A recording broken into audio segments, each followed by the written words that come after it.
Sebanyak 17 rumah di Kampung Lapang, Desa Sariwangi, Kecamatan Parompong, Kabupaten Bandung Barat KBB, Jawa Barat diterjang banjir bandang. Banjir tersebut terjadi setelah hujan deras mengguyur wilayah tersebut sejak siang hingga sore hari. Kepala Pelaksana Badan Penanggulangan Bencana Daerah BPBD Bandung Barat Dudi Prabowo mengatakan, peristiwa banjir bandang yang melanda Desa Sariwangi itu disebabkan oleh meluapnya air dari drainase dengan arus yang cukup tinggi setelah diguyur hujan deras. Pada hari Selasa sekitar pukul 17.30 waktu Indonesia Barat, telah terjadi hujan deras yang membuat saluran air meluap sehingga terjadi banjir bandang, ujar Dudi saat dihubungi. Tersebut menerjang permukiman warga dan merendam sedikitnya 17 rumah yang dihuni oleh 19 keluarga di Kampung Lapang, Desa Sariwangi dengan ketinggian air sampai lebih dari setengah badan orang dewasa. Dampak dari banjir bandang itu mengakibatkan dapur di 2 rumah warga ambruk dan 17 rumah terendam air setinggi 1,5 meter, kata Dudi. Selain merendam permukiman warga, banjir bandang juga memporak-porandakan saluran air bersih warga.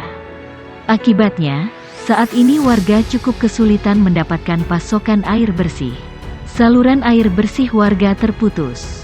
Barang-barang mereka juga terendam seperti peralatan dapur, pakaian, bahan pokok makanan, kasur dan kursi-kursi, sebut Dudi. Saat ini petugas BPBD dikerahkan bersama sejumlah relawan dan warga setempat bergotong royong untuk melakukan pembersihan rumah-rumah warga dan jalan sisa material banjir. Kebutuhan mendesak saat ini berupa air bersih, logistik, pakaian, alat kebersihan, karung, kasur dan obat-obatan tutupnya. Gedung Sate yang menjadi kantor Biro Barang dan Jasa Pemerintah Provinsi Jawa Barat kebanjiran. Ketinggian air dalam gedung itu mencapai 5 cm. Video kondisi kantor yang banjir beredar di pesan berantai. Meski dangkal, luapan air tampak cukup deras masuk ke area kantor. Dalam video itu, para pegawai sibuk membereskan barang agar tak basah.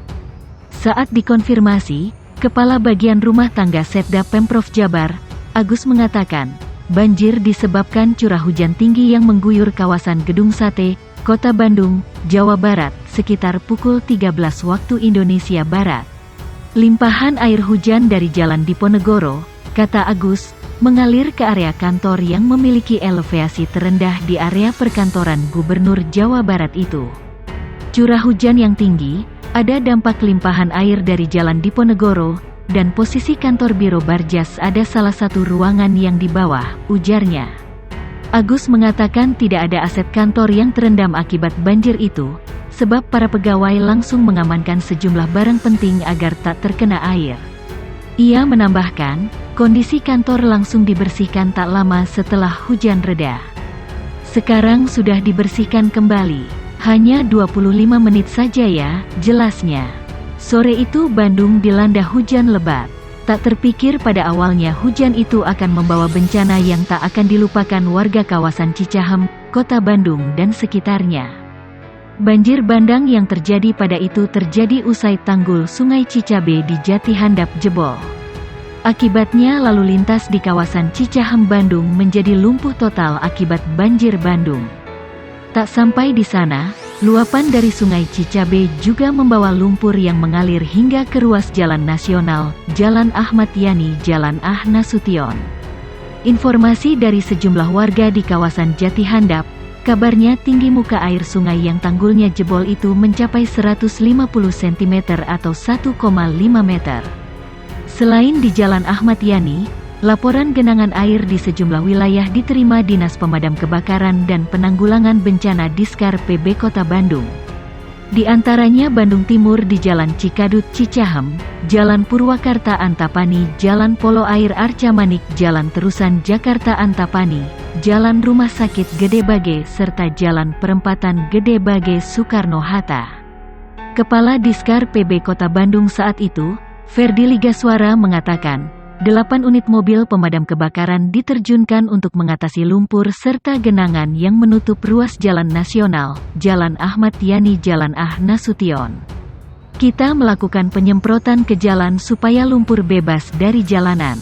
Kita lakukan secepatnya, ujar Ferdi. Ferdi mengungkapkan, tanggul Sungai Cicabe itu jebol sekitar pukul 16.30 waktu Indonesia Barat. Lantas Sungai Jati Handap meluap dan tak sebanding dengan kapasitasnya. Hingga pukul 21 waktu Indonesia Barat, lalu lintas lumpuh di kawasan Cicahem yang menghubungkan Bandung Pusat dengan Bandung Timur akibat lumpur yang menutupi jalanan itu. Padahal pada petangnya juga, lalu lintas menuju arah Cicahem macet total bahkan sampai mencapai Jalan Surapati, dekat lapangan Gasibu. Di malam harinya, lalu lintas dari arah Bandung Kota terlihat padat dari persimpangan Cikutra PHH Mustofa sampai ke arah Cicahem dan Cicadas ke arah Cicahem. Kemudian, akibat banjir bandang, di kawasan Jati Handap mobil-mobil bertumpuk akibat dari terseret air luapan Sungai Cicabe. Hujan yang melanda kota Bandung membuat sebagian wilayah terendam banjir. Salah satunya Gedebade. Banjir ini membuat macet parah. Banjir ini bukan yang pertama kalinya. Hampir setiap hujan, Gedebage kerap dilanda banjir. Kepala Bidang Pengendalian Daya Rusak Air Dinas Sumber Daya Air dan Bina Marga Kota Bandung, Dini Dianawati mengatakan, banjir yang menggenang di kawasan Gedebage, akibat intensitas hujan yang tinggi dan tumpukan sampah dari Pasar Gedebage. Akibatnya aliran air terhambat dan mengakibatkan banjir di sekitar kawasan Gedebage, ujar Dini dalam rilisnya. Kita butuh parkir air selanjutnya di area Gedebage, lari ke retensi semua, retensi meluap ke jalan. Kemarin kita cek banjir surut dalam 3 jam, imbuhnya. Atasi banjir Gedebage. Untuk mengatasi banjir di daerah Gedebage, pemerintah kota Pemkot Bandung salah satunya dengan mengaktifkan kembali Sungai Cisaranten Lama.